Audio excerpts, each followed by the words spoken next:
Thank you, Diane, so much for your kind words. I certainly could not respect anyone more than you for the incredible example that you have given the community for your service and being a leader with heart. You're the type of executive and person that makes New Hampshire the special place it is. And certainly a big sense of gratitude to Matt Mowry and Heidi Copeland for their superior work and superior journalism of businesses in New Hampshire. I am truly humbled and honored to receive the Business Leader of the Decade. My journey obviously includes my family, my two amazing sons, Jeff and Greg, who have been my advisors, friends, and an integral part of my career.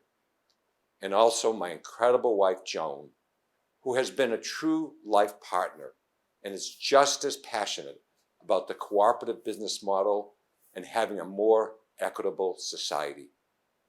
I have seen the wonderful work that she has done in the arts by making dance performances accessible to New Hampshire from her own nonprofit, New Hampshire Dance Collaborative. My journey really begins with my father, who immigrated from Russia.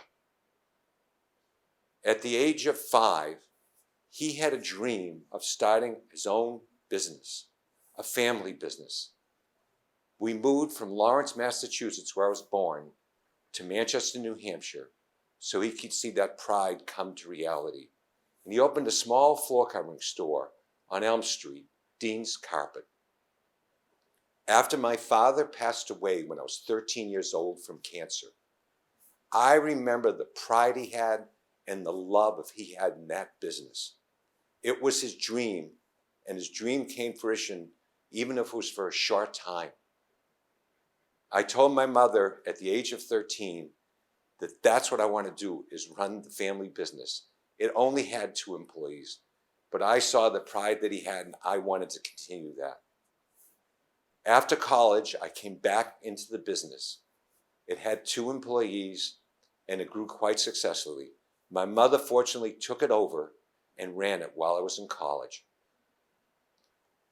I grew, I hired a lot of people, and it was growing, and I wanted to have this big expansion plan.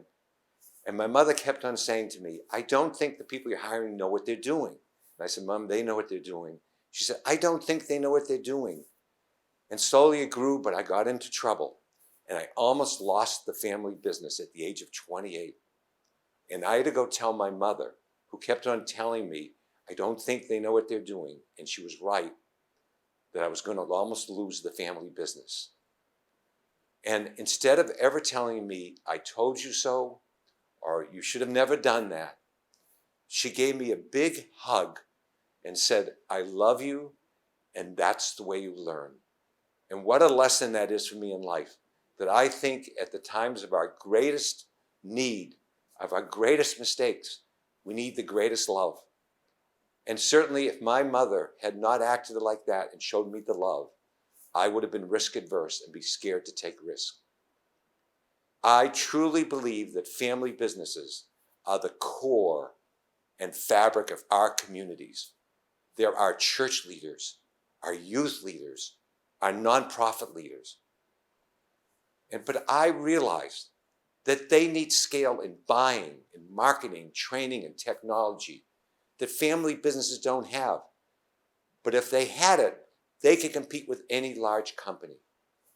So 36 years ago, with a very close friend of mine, Alan Greenberg, I co-founded CCA Global Partners as a shared ownership business model where wealth is shared by all, opportunity is shared by all, and hope is shared by all.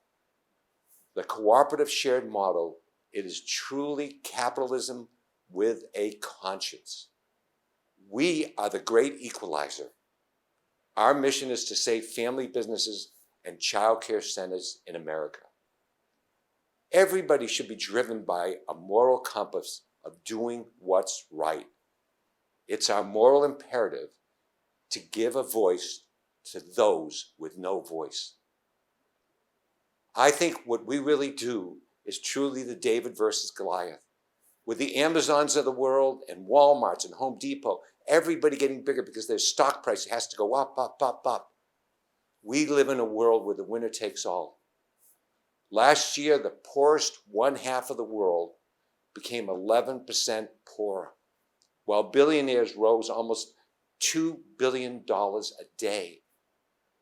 When less than 5 people in the world have the same wealth as half the world's population, that's 3.5 billion people that you could put 5 people in a car and have more wealth than half the world.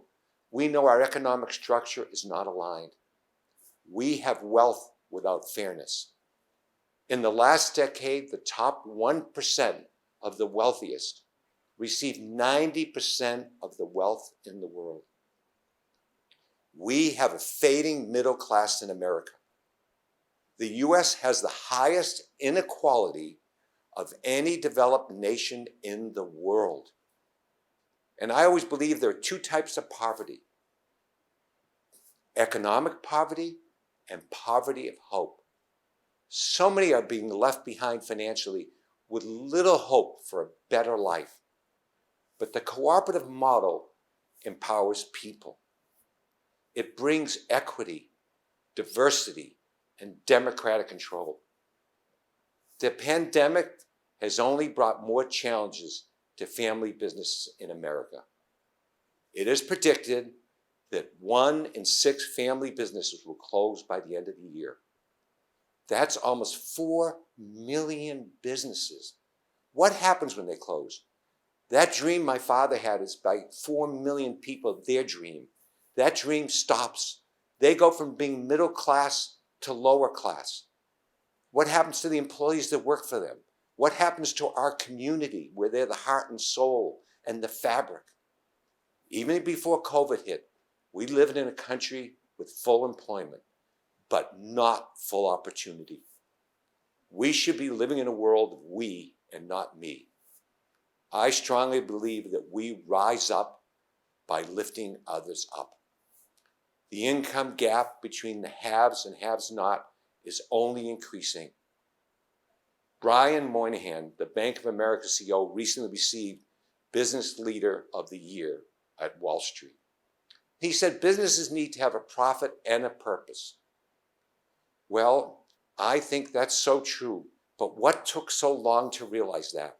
That was our mission from day one, to have a business with a purpose. We should always put people first, not profit first. Business should always be a force of good.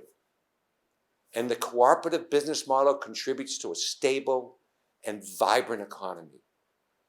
We should all live by the aim of shared prosperity and shared wealth. Part of any business mission truly must be the triple bottom line of profit, people, and planet to make this world a better place. We are so fortunate in our company to have a corporate business mentorship program with Big Brother, Big Sister, because I see the difference that children can make in this world, and they are our future. And we have 22 young, vibrant kids come into our office every week with a mentor and somebody that cares about them and somebody that loves about them. And that's what they need. That gives them hope. Isn't that what we all need, is hope and somebody that cares for us and loves us? New Hampshire is a very special place. And I envision a New Hampshire that will lead the nation in creating a more equal and equitable society, lifting up those left behind, protecting our children's future, protecting our environment, and ensuring a more vibrant and inclusive economy for all through the shared ownership cooperative business model.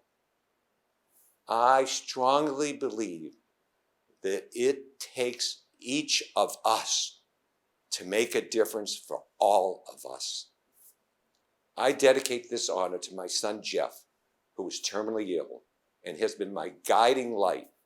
Jeff, this award is because of you and for you. Thank you again for this incredible, incredible honor.